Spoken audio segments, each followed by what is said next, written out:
All right. Welcome to another lecture video. So this is gonna be me kind of going over the challenges of the Articles of Confederation.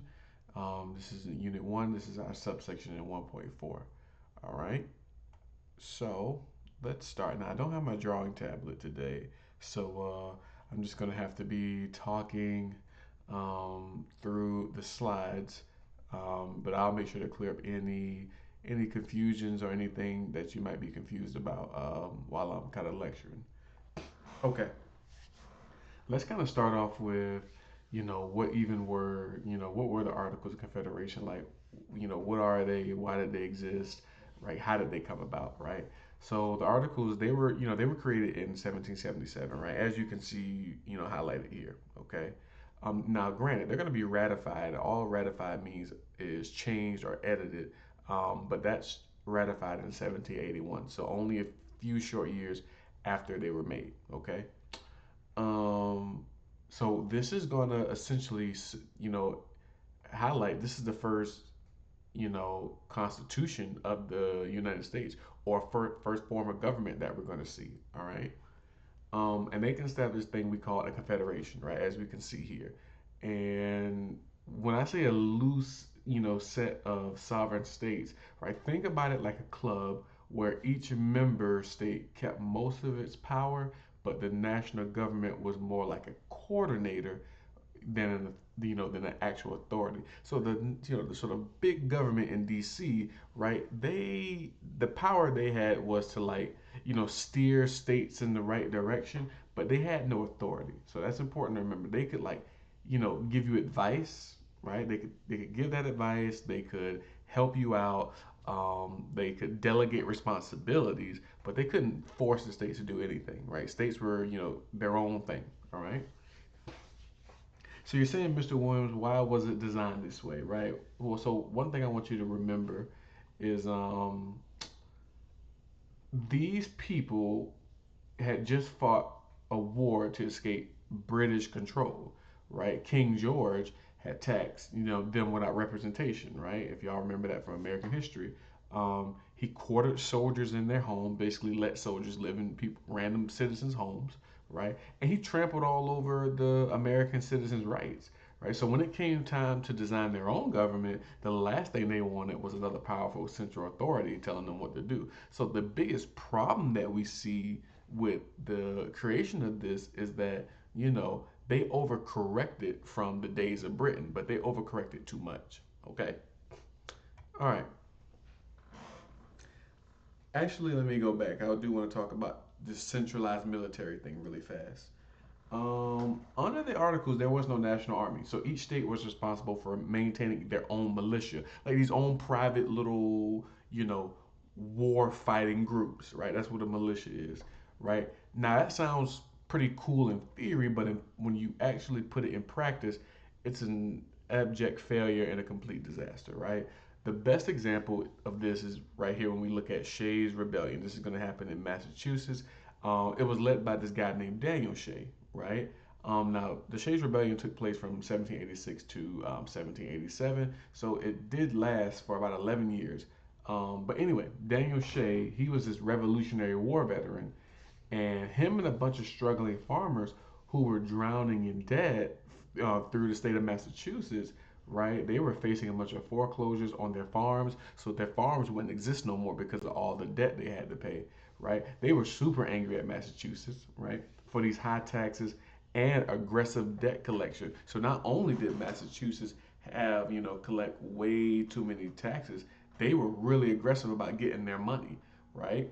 Um, Legitimately, the biggest thing with Massachusetts was, right, you owed a lot, and they were definitely coming to get theirs, right? There was no grace period where you could, you know, take some time, they build the money up and then pay them. They wanted it the day they said, right? So that's why Daniel Shay and his group of farmers were really upset, right?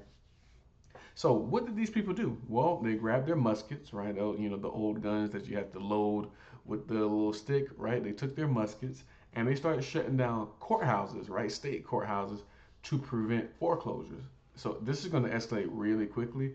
And the national government, you're like, Mr. Williams, well, where's the big government? they're completely powerless. They couldn't do anything about it. They had no army to send. And eventually, Massachusetts, state militia put it down, right? But what they're going to do is they're going to take private funding from wealthy merchants to make that happen. So what really happened is that Massachusetts didn't have backup from the big government, right? Big government couldn't come in with a military. Remember, there was no centralized military right here, right? So what Massachusetts had to do was they had to pay, you know, these or get money from these really really wealthy people, right, to hire killers essentially, right, to take down the rebellion and take down Daniel Shea and his people. All right. So this really, really freaked out the founders of the Constitution, especially the rich ones, because they're like, well, I could be next, right? It could be an uprising and they might kill me and my friends, right? So because it showed that the national government couldn't maintain law and order to protect properties, right? So if farmers could just rebel whenever they wanted and the government couldn't stop them, what kind of government was that, right? So please always keep that in mind when you're considering Shays' rebellion, okay? All right. Let's talk about no executive or judiciary, right? The absence of an executive branch, right, and a no national court system was really really detrimental for the United States at the time. Think about this. I put you in this scenario. There's no president, right? No one is in charge of enforcing any laws. So even if Congress passes a law, who's going to make sure that the people follow it, right? Give yourself 5 seconds to think about that, right? And if you're thinking, well, there's going to be nobody to do it, you're absolutely correct, right? There's nobody to make people follow the rules because there's no one to enforce the laws, okay? Because we don't have an executive branch, right? This is really, really problematic when it comes to the issue of taxation, how to collect taxes, right? Remember, states could collect taxes in the way they set it up, but the big government or national government couldn't, right?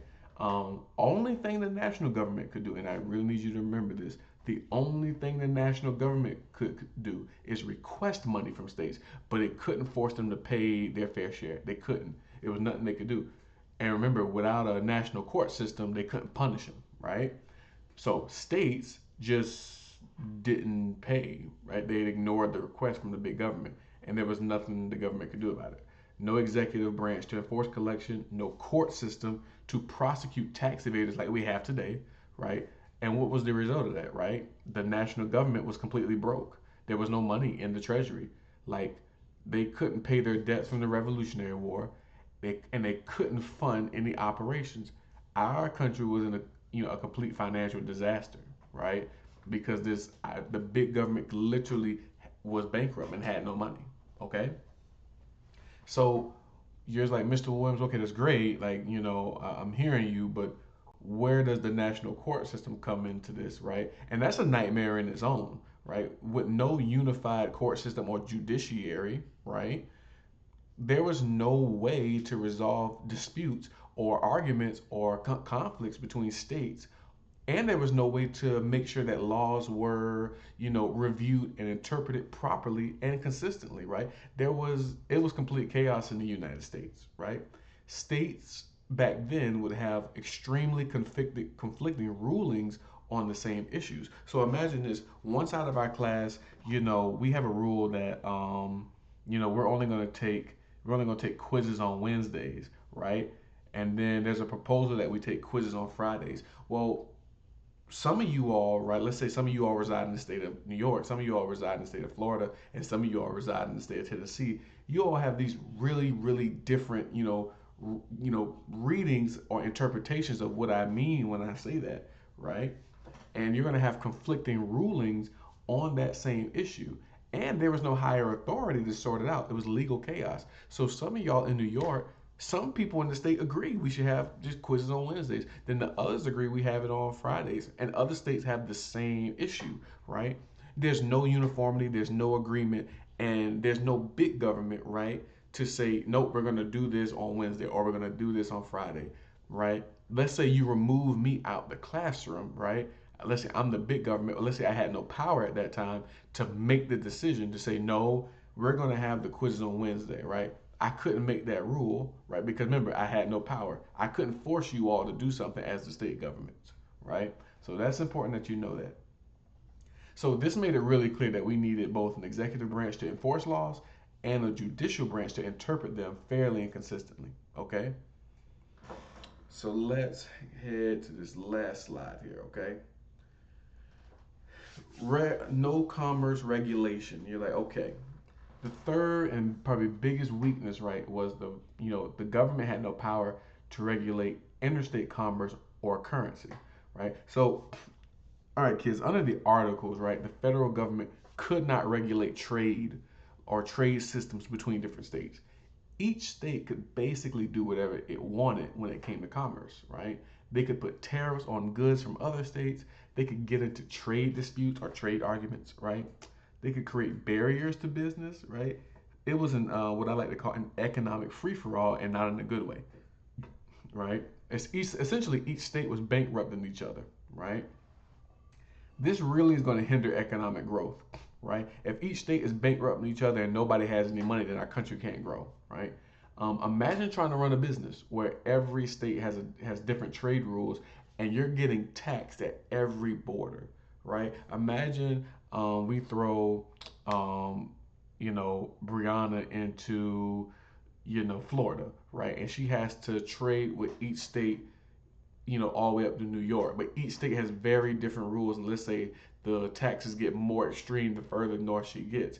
Well, probably by the time Brianna hits freaking Maryland, right, she's not going to have any money and she's going to have to go back home, right?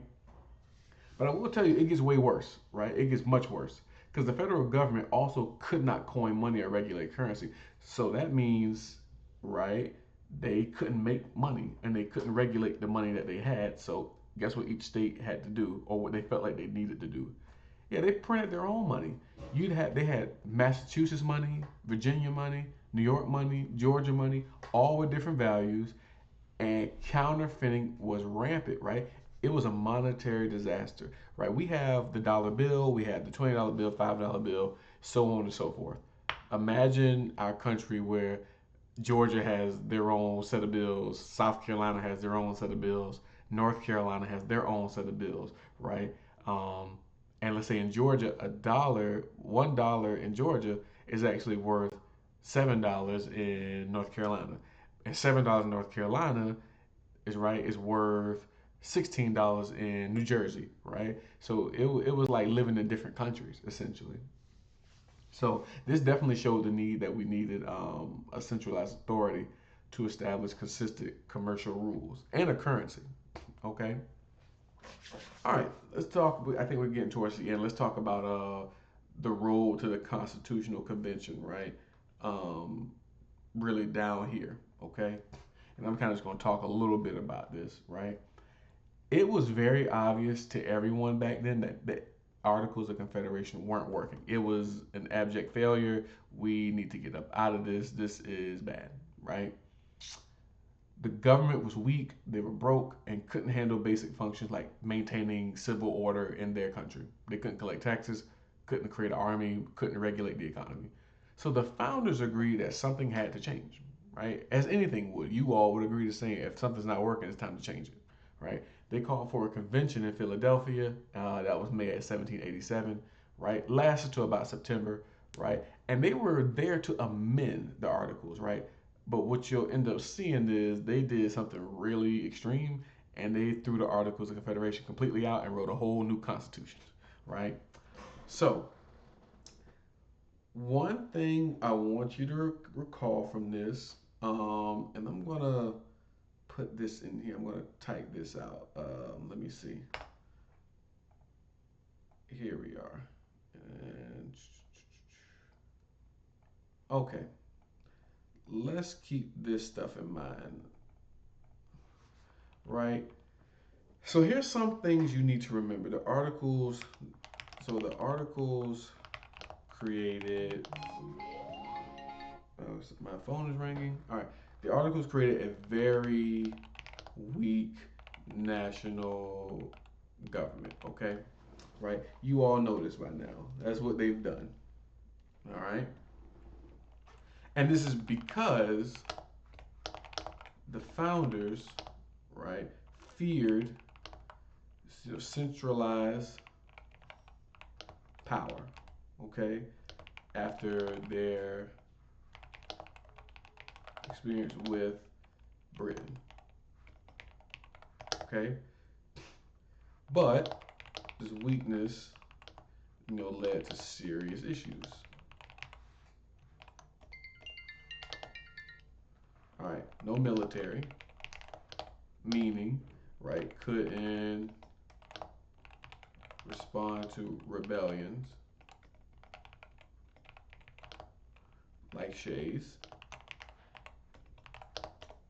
No executive or judiciary, so that means they couldn't enforce laws or collect taxes, right? They had no consistent legal system. And finally, they had no power over commerce or currency.